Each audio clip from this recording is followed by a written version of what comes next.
Bruce Matthews, Hall of Fame offensive lineman. Bruce, I hope you're doing well, sir. Welcome to Tuscaloosa, Alabama. Thank you very much. Thanks for having me on the show. No doubt, no doubt. I guess you could imagine when you lose a national championship, we're still playing the what-if game here in Tuscaloosa, as probably all the greats do, is you go back and think about that national championship game and what it could have been. Yeah, it's when your expectations are as high as y'all's every year,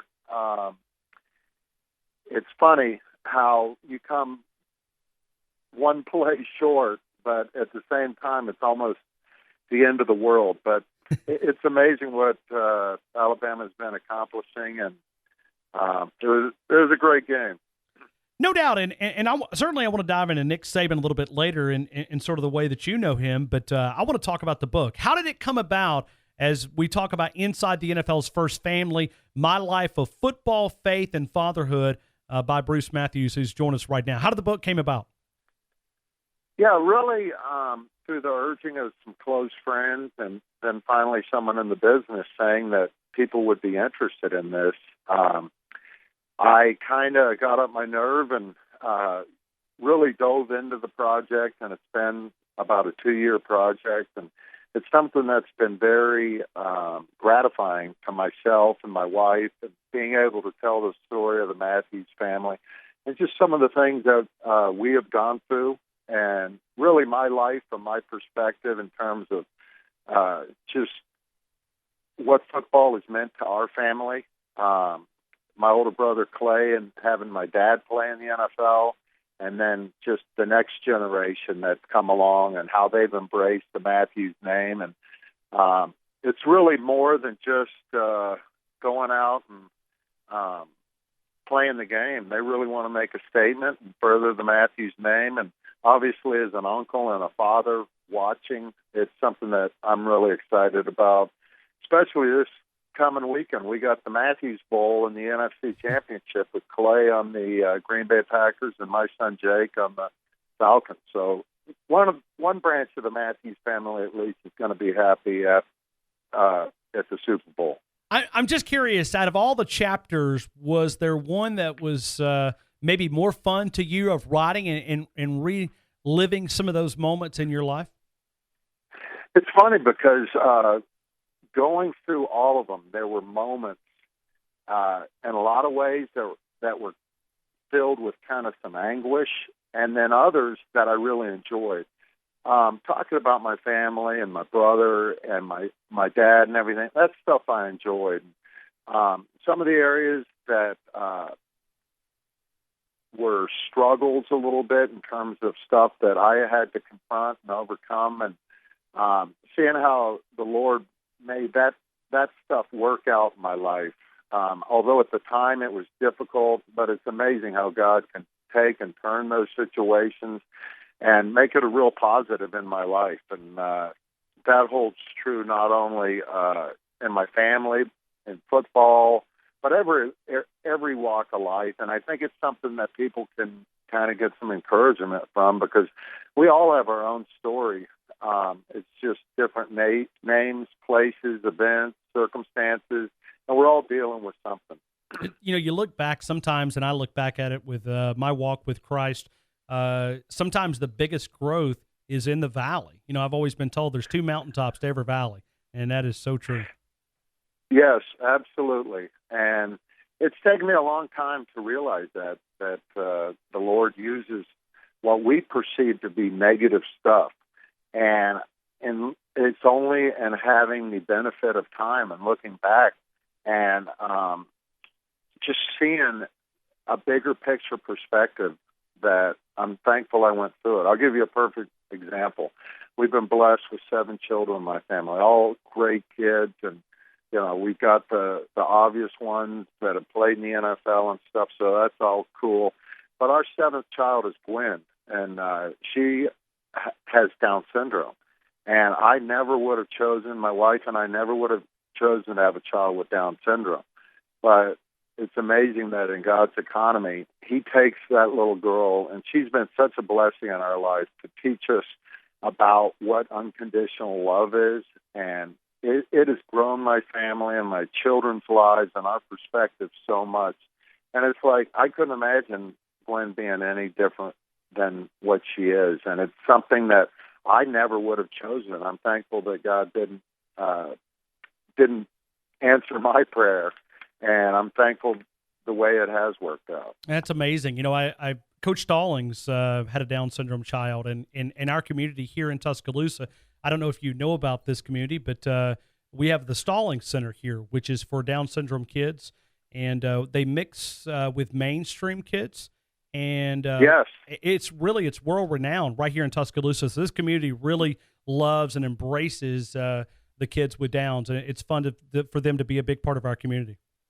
Yeah, absolutely. I'm very familiar with that. And I remember when Alabama knocked off Miami in the national championship game, and I don't remember Coach Stallings' son, but I remember him being on the sideline and how the Alabama team embraced him. And it's called the Rise School. And Gwen, our daughter, has gone to the Houston Rise School, and it's just an outstanding school where, like you said, they mix children with Down syndrome with typical children. And it's just a great learning environment for all parties involved. I'd like to get your thoughts on Chance Warmack, somebody we're certainly rooting for in the NFL. You've had a chance to coach Chance, and he was a great lineman here at the University of Alabama. What's Chance like on the football field? He's a great kid. He's very down to earth. Very honored to have coached him in 2013, his rookie year. Felt like we had a very good relationship in terms of talking about not just the results or the football aspect of it, but the even bigger picture of having that perspective about how you approach a play, how you approach everything as a professional lineman. And the kid was a sponge. He wanted to know everything about anything that I had experienced as a player. And not just football-wise, but like the stories of some of the stuff that I had gone through. He loved the story of the Matthews family and the fact that, we had that great football heritage. And unfortunately, I'm not sure what he had, but he went on IR this year. And it'll be interesting to see what happens with the Titans because Chance really developed his rookie year, and I really enjoyed working with him. And I believe he has a lot more left in his career. No doubt. Right now we're talking with Hall of Fame, Pro Football Hall of Fame member Bruce Matthews right now. He's written the book Inside the NFL's First Family. You can find it out local here, Barnes & Noble, Amazon.com, Inside the NFL's First Family, My Life of Football, Faith, and Fatherhood. Bruce Matthews right now on the game.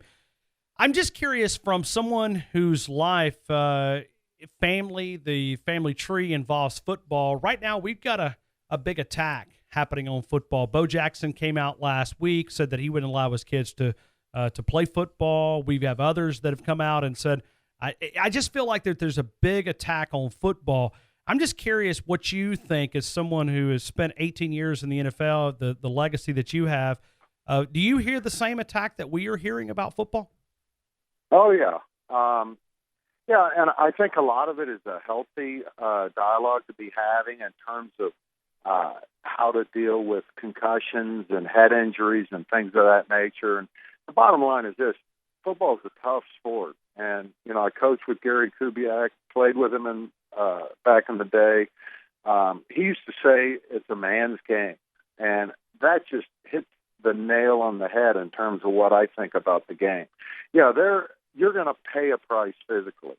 But I think the rewards that you can garner by virtue of playing the game they're life lessons that you can't learn anywhere else. And I believe that, yes, you have to be smart about it. And if there are issues in terms of head injuries or,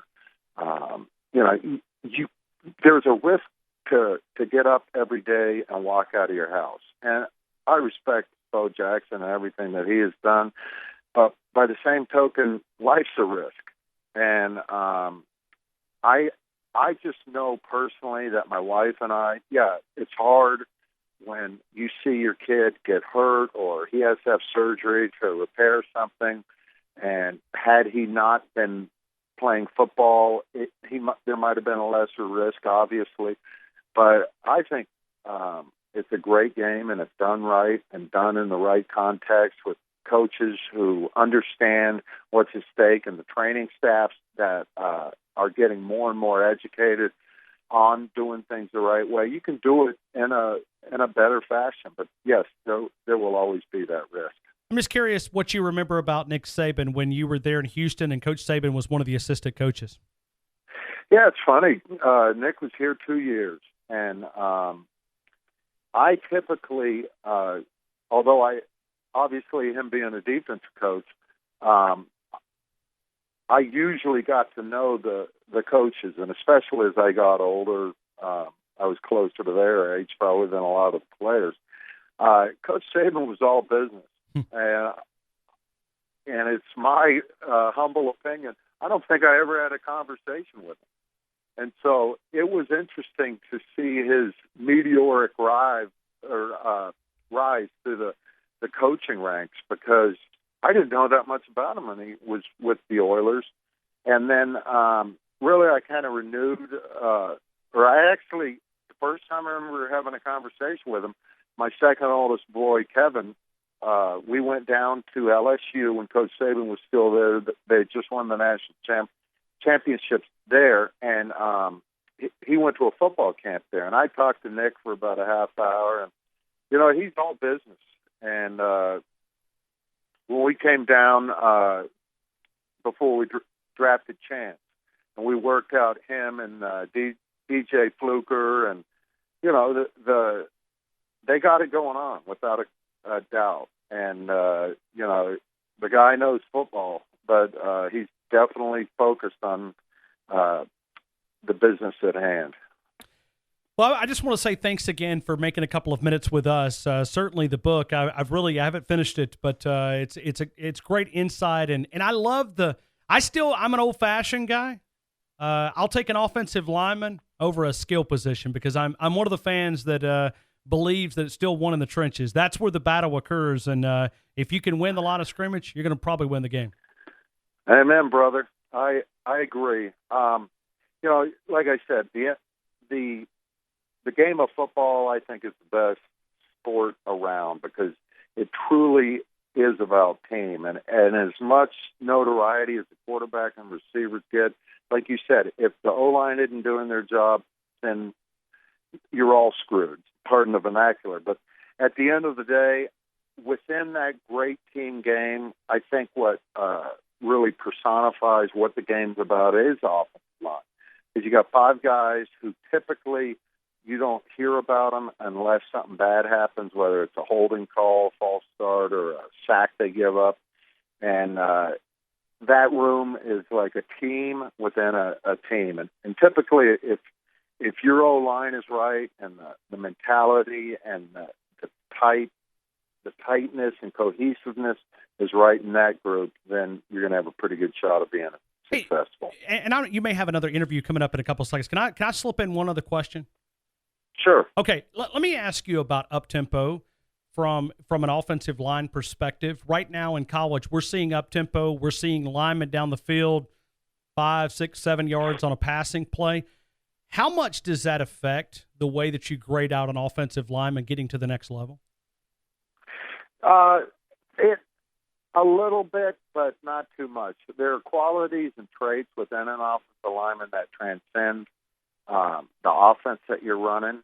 And typically what I'm looking for, obviously you have to have the height, weight, and not so much the speed as a offensive lineman, but you're looking for, does the guy have a feel for the game? Does he understand football and understand what they're trying to accomplish? And those type things kind of jump off the film to me.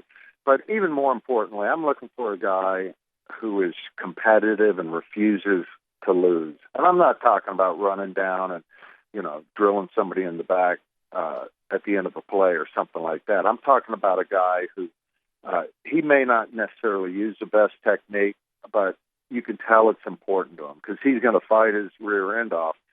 to get the job done, regardless of what the circumstances might be. And if they're in a game and they're down by 14 or they're up by 14, is there a difference in the way he plays? Or if circumstances are bad, is he taking himself out of the game? And that's really the kind of character traits I think that jump off the film.